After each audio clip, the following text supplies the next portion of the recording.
ஒரு டோனட் மாதிரி இருக்கும் இந்த உணவு இந்தியாவில தான் பிறந்தது. ஆனா இது டோனட் இல்ல. நான் தான் வடை. என் வாழ்க்கை உளுந்து பருப்பிலிருந்து ஆரம்பிக்கிறது. வெங்காயம், மிளகு, இஞ்சி, கறிவேப்பிலை.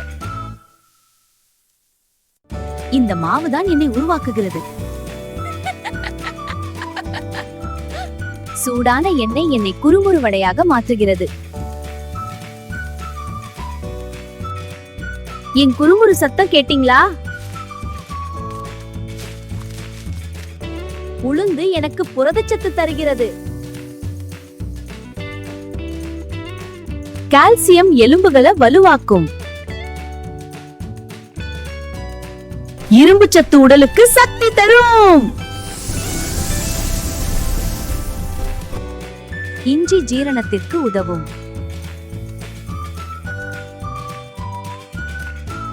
ஆனா ஒரு ரகசியம் இருக்கு. அதிகமாக சாப்பிட்டால் எண்ணெய் காரணமாக கனமாக இருக்கும். அளவாக சாப்பிட்டால் நான் ஆரோக்கிய நண்பன். ஆனா நான் டோனட் இல்ல.